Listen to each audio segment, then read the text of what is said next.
Cek cek. Halo cebolers, gimana kabarnya? Gimana? Cebol masih pakai tangan kiri? Cobain deh pakai tangan kanan. Rasanya anjay bet dah. Oke, kembali lagi sama si Udin sebagai narator di sini yang still in di ladang jagung seperti biasa. Jagain monyet, jagain babi biar jagungnya aman sampai panen. Buat modal nikah nih, bray. Oke, film yang kita bahas kali ini adalah film yang berjudul Mechanic Resurrection yang dirilis tahun 2016. Film ini dibintangi oleh om kita bersama, yaitu Om Jason Statham. Jadi film ini adalah lanjutan dari film The Mechanic yang rilis tahun 2011. Tapi kalian gak perlu khawatir jika belum menonton film sebelumnya, karena alur ceritanya gak terlalu berkaitan banyak. Film Mechanic Resurrection ini bercerita tentang pembunuh bayaran yang dipaksa membunuh demi menyelamatkan pujaan hati belahan jantungnya yang sedang disandra. Pembunuh bayaran ini diharuskan membunuh 3 orang di 3 negara berbeda, yang dimana 3 orang tersebut bisa dibilang mustahil untuk dibunuh karena mereka semua adalah penjahat elit yang sudah dijaga super ketat. Dan bagian tersulitnya lagi, kematian mereka harus terlihat seperti kecelakaan. Oke, karena ini bukan Bang John IQ7, jadi kalian gak perlu pasang handspring, gak perlu kencangkan celana dalam, gak perlu simetrikan posisi rebahan. Kalian mau nonton sambil jungkir balik, mau kepala di bawah mau kaki di atas, mau sambil beol terus cebolan juga nggak masalah. Oke, untuk lanjut dengerin bacotan Udin tentang filmnya, nggak perlu cekicrotan, langsung aja putar filmnya. Film dibuka di belahan bumi bernama Rio de Janeiro, Brazil. Di sini kita akan diperkenalkan dengan pemeran utama kita yang bernama Arthur Bishop. Ceritanya dia di Brazil sedang bersembunyi sambil menikmati liburan. Setelah bangun dari tidur, ia bersantai sambil seruput kopi di perahu mewah miliknya. Siang harinya ia hendak pergi ke sebuah kafe untuk menunggak tuak. Sesampainya di kafe, baru saja ia mendaratkan pantatnya di kursi, ia dihampiri oleh seseorang wanita yang cukup bening. Wanita bening itu tanpa mengucapkan salam langsung bilang, 5 bulan di Brazil, kau pria yang sulit ditemukan, ha? Ternyata wanita bening ini sudah mengetahui banyak tentang Bishop. Dia menuturkan kalau dia dikirim oleh bosnya untuk menawarkan Bishop pekerjaan. Pekerjaannya, Bishop diperintahkan untuk membunuh 3 orang yang kematiannya harus terlihat seperti kecelakaan. Dan jika Bishop tidak mau melakukan itu, si wanita bening ini akan membongkar persembunyian Bishop kepada musuh-musuh Bishop, yang artinya hidup Bishop tidak akan tenang lagi. Mendengar ancaman itu, Bishop langsung memfoto si wanita bening itu dan mengatakan, beritahu bosmu untuk melawanku sampai mati. Yang artinya Bishop menolak mentah-mentah tawaran itu. Dan Bishop pun bercemburu rayu dengan para anak buah si wanita bening itu.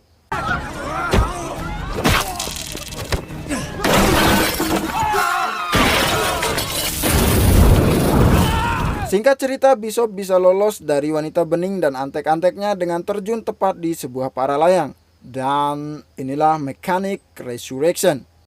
Sore harinya, kira-kira tepat azan maghrib lah, perahu Bishop didatangi oleh orang. Namun dengan mudah Bishop menekan handphonenya dan ketika sudah memasuki waktu Isya, Bishop terlihat berjalan di sebuah pelabuhan yang dipenuhi oleh tumpukan kontainer. Ternyata di salah satu ribuan kontainer itu, Bishop menyimpan peralatan penunjang aksinya yang untuk melakukan pembunuhan. Puluhan paspor, beberapa handphone, dan 1 buah laptop, serta tak ketinggalan pistol dan uang tentunya. Scene selanjutnya kita akan dibawa ke sebuah pulau di negara tetangga kita, negara yang bahasanya kunci rai, sodikap. Negara itu adalah negara Thailand. Tujuan Bishop ke sini untuk bersembunyi sambil mencari tahu siapakah orang yang mengirim wanita bening tadi. Di sini dia disambut oleh perempuan lokal pengelola pulau itu. Dia bernama Mai. Namun biar saya lebih mood jelasin filmnya, dia kita panggil saja Jubaidah. Sepertinya Bishop sudah sering datang ke sini karena dia terlihat sangat akrab dengan Jubaidah. Singkat cerita, Jubaidah langsung mengantar Bishop ke penginapannya. Ternyata seperti di kontainer tadi, Bishop juga menyimpan benda-benda yang sama di tempat penginapan itu.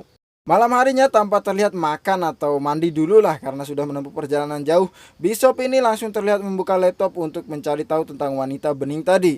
Setelah searching dan stalking di Facebook serta Instagram, Bishop menemukan fakta bahwa wanita bening tadi dikirim oleh seseorang yang bernama Crane. Pagi harinya saat Bishop sedang berdiri santai di depan penginapan, dari jauh ia melihat seorang wanita. Namun karena wanita itu kurang semok, jadi si Bishop tak peduli dan gak tertarik untuk mendekati. Ternyata wanita itu mencari P3K untuk mengobati tubuhnya yang terlihat memar, yang entah apa mungkin penyebabnya. Malam harinya dari jauh Jubaidah melihat sebuah pertengkaran di sebuah perahu. Karena merasa kasihan, ia langsung memaksa Bishop menolong perempuan di perahu itu.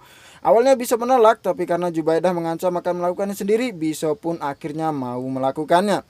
Sesampainya di perahu, Bishop langsung ditantang berkelahi oleh orang yang menyiksa perempuan itu. Namun karena Bishop lebih cekatan, orang itu terjatuh dan tewas karena kepalanya jatuh tepat di sebuah besi. Ketika mengecek isi perahu, Bishop menemukan handphone di dekat paspor wanita itu yang berisi foto dirinya. Dan untuk menghilangkan jejak, Bishop membakar perahu itu. Setelah kembali ke pantai, Bishop langsung menginterogasi wanita tadi. Ternyata dia bernama Gina Thorne, warga negara Amerika. Tapi biar saya lebih mood jelasin ya, kita panggil saja Maimunah. Jadi si Maimunah itu wanita tersemok di kampung saya. Jadi kalau sebut nama dia itu lebih mood aja. Oke, kembali ke filmnya. Bishop mulai menanyakan kenapa Maimunah memiliki foto dirinya. Maimunah pun menjelaskan bahwa dia dikirim paksa oleh Crane untuk mendekati Bishop dan membujuk Bishop melakukan tugas seperti yang wanita bening bilang di awal tadi. Keesokan harinya, Bishop mulai mencari tahu siapakah Maimunah sebenarnya. Setelah googling, akhirnya Bishop mengetahui bahwa Maimunah adalah seorang agen militer khusus yang pernah dikirim ke Afghanistan untuk misi kemanusiaan. Merasa belum puas, Bishop menanyakan langsung kepada Maimunah apa yang sebenarnya terjadi sehingga ia bisa berada di pulau ini. Maimunah pun mulai menjelaskan awalnya dia menjalankan sebuah kegiatan semacam perlindungan bagi korban penjualan orang di Kamboja.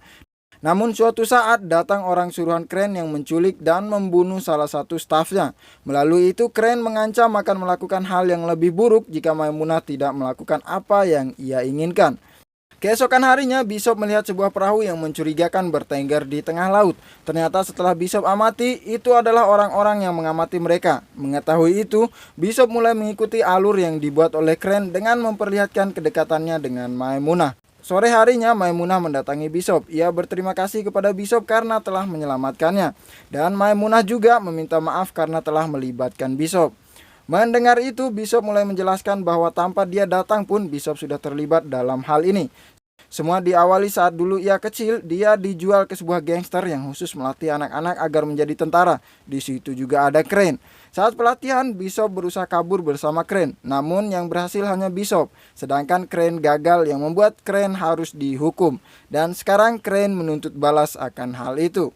Di ujung perbincangan mereka, bunga-bunga asmara mulai muncul di antara mereka. Dan taulah, baku hantam pun dimulai. Setelah selesai baku hantam, Bishop mengatakan kepada Maimunah bahwa dia akan melakukan 3 pembunuhan itu. Setelahnya dia akan membunuh Crane agar dirinya aman, begitupun dengan Maimunah. Di sini juga Bishop memberikan jam pemberian ayahnya kepada Maimunah yang mengartikan bahwa hanya dengan sekali baku hantam, Bishop langsung mencintai Maimunah dengan tulus. Singkat cerita, esok pun tiba. Saat Bishop dan Maimunah sedang berjalan di pinggir pantai, anak buah Crane datang untuk membawa mereka menemui Crane. Dengan sedikit perlawanan, Bishop pun dibawa ke Bangkok, Thailand. Di pertemuan itu, Crane tak banyak basa-basi. Ia langsung memberikan berkas orang pertama yang harus Bishop bunuh. Orang itu bernama Krill. Dia adalah pembunuh massal dan panglima perang serta seorang penjual senjata ilegal terbesar di Afrika. Sekarang dia berada di penjara Malaysia untuk bersembunyi dari musuh-musuhnya. Crane juga memberikan semacam alat pelacak untuk ditelan Bishop setelah melakukan pembunuhan, agar anak buah Crane tahu tempat untuk menjemput Bishop. Di akhir, Crane membuat sebuah kesepakatan dengan Bishop. Kesepakatannya, setiap Bishop berhasil membunuh target, dia akan mendapat video call dengan Maimunah untuk memastikan Maimunah aman. Di sisi lain, ternyata Maimunah dibawa ke sebuah kapal pesiar untuk disembunyikan. Dari Thailand, kita akan dibawa lagi ke Penang, Malaysia. Di sini Bishop mulai melakukan penelitian terhadap targetnya. Targetnya itu berada di sebuah penjara di tengah laut yang dikelilingi oleh hiu. Bagian tersulitnya juga bahwa targetnya ini dijaga oleh prajuritnya yang setia. Jadi sangat sulit untuk membuatnya dalam keadaan tanpa pengawalan. Setelah Bishop melakukan penelitian, ia pun mulai beraksi. Ia awali dengan membeli obat penolak hiu, dilanjutkan dengan membeli bom yang dia kemas seperti permen karet, serta memasukkan alat pelacak yang diberikan Crane ke dalam rokoknya. Rencananya Bishop akan menyamar menjadi seorang buronan untuk masuk ke penjara itu, dengan mentato wajahnya seperti buronan yang dicari oleh kepolisian Malaysia. Keesokan harinya, Bishop sengaja mengganggu polisi di pasar agar dia ditahan. Singkat cerita, Bishop sudah berada di dalam tahanan itu. Ia mulai mengawasi Krill dan mencari informasi tentangnya. Saat nongkrong dengan orang tua ini, ia mendapat fakta bahwa banyak orang yang ingin membunuh Krill juga, termasuk mantan anak buahnya yang dendam karena Krill membunuh saudaranya. Singkat cerita, tibalah suatu momen di mana mantan anak buah Krill hendak membunuh Krill. Dengan sigap, Bishop langsung menyelamatkan Krill yang membuat Krill simpati dan mengundangnya untuk menikmati narkoba di dalam ruangannya. You are a good man.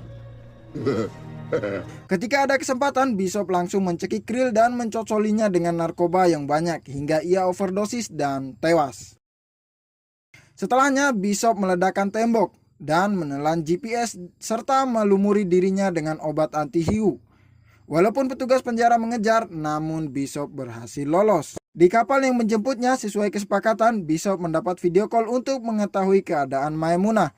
Di akhir video call itu, Crane memberikan target selanjutnya. Dia bernama Adrian Cook yang berada di Sydney, Australia. Sekarang kita berpindah lagi ke belahan bumi yang bernama Sydney, Australia.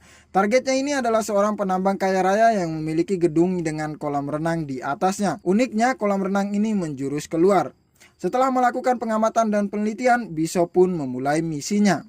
Ia mulai dengan meracik zat kimia yang dapat memecah kaca yang tebal hanya dalam beberapa detik saja.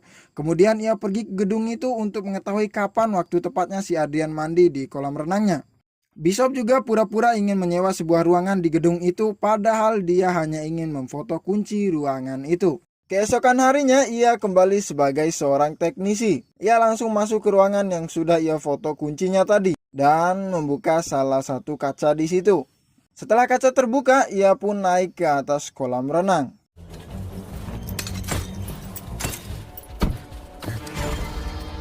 Di atas kolam, si Adrian sudah bersiap untuk mandi. Bishop melubangi kaca dan memasukkan zat kimia pemecah kacanya. Saat bersamaan, Adrian sudah berada dalam kolam dan tak menunggu lama, Adrian pun terjatuh dari kolam dan tewas. Misi Bishop pun selesai. Crane yang melihat itu sangat senang. Saat video call, Maimunah sengaja memiringkan posisi kameranya agar Bishop melihat nomor lambung kapal pesiar tempat Crane menyembunyikan Maimunah. Setelah menanyakan keberadaan kapal itu ke pihak pelabuhan, Bishop pun melakukan pengejaran dengan helikopter. Setelah sampai di kapal, Bishop menghabisi satu persatu anak buah Crane.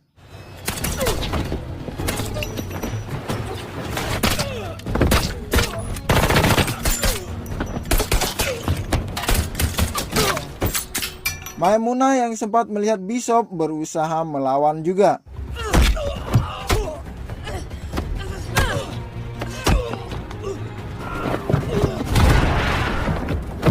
Karena jumlah anak buah Crane sangat banyak, Bishop sempat tertangkap. Namun ia berhasil lolos lagi tanpa membawa Maimunah yang masih disandra. Oke, sekarang kita pindah lagi ke belahan bumi yang bernama Varna, Bulgaria. Bishop datang ke sini untuk membunuh target terakhir karena hanya ini satu-satunya cara untuk menyelamatkan Maimunah. Target Bishop sekarang bernama Max Adams. Dia adalah seorang pedagang senjata kaya. Si Adam ini tinggal di sebuah bekas monumen yang sudah ia renovasi menjadi benteng persembunyiannya. Tempat itu dijaga super ketat. Di bawah tempat itu terdapat dermaga tempat Adam menyimpan kapal selam yang bisa menembakkan misil balistik antar benua. Keren juga nih si Adam nih. Setelah searching tentang orang-orang yang telah dibunuh tadi, Bishop menemukan fakta bahwa semua orang yang menjadi target Bishop adalah saingan bisnis Crane, yang artinya Bishop sedang dimanfaatkan. Singkat cerita, akhirnya Bishop menemukan cara agar bisa masuk ke benteng Adam. Ia pergi ke atap sebuah rumah sakit dan menembak salah satu penjaga di benteng Adam. Karena ada yang terluka, rumah sakit itu mengirim helikopter untuk menjemput. Bishop langsung naik ke helikopter itu dan turun menyelinap saat helikopter sampai di benteng Adam. Dan Bishop kembali membantai satu persatu penjaga di situ.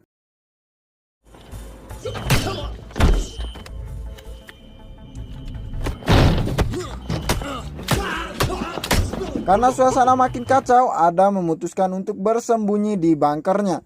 Namun saat ia masuk, ia melihat Bishop sudah duduk santai di dalam. Bishop menyampaikan hajatannya yang ingin mengajak Adam bekerja sama. Dengan Adam mau berpura-pura terbunuh. Adam pun setuju dengan rencana Bishop. Singkat cerita, saat Adam hendak masuk ke kapal selamnya, tiba-tiba jembatan untuk melintas meledak dan Adam jatuh ke air. Ternyata Bishop sudah menunggu di dalam air.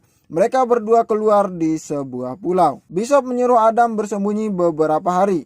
Crane yang mengetahui berita kematian Adam sangat senang akan itu. Tiba-tiba Bishop menelpon untuk mengatur pertemuan. Tapi Crane belum mau melakukan pertemuan sebelum melihat jasad Adam. Crane mengirim anak buahnya untuk menemukan jasad Adam dan membunuh Bishop. Ternyata Bishop sudah menunggu kedatangan mereka.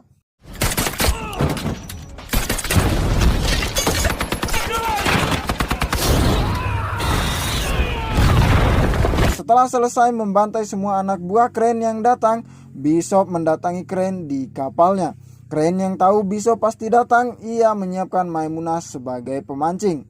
Ketika sampai di kapal, Bishop mulai membantai lagi anak buah Crane.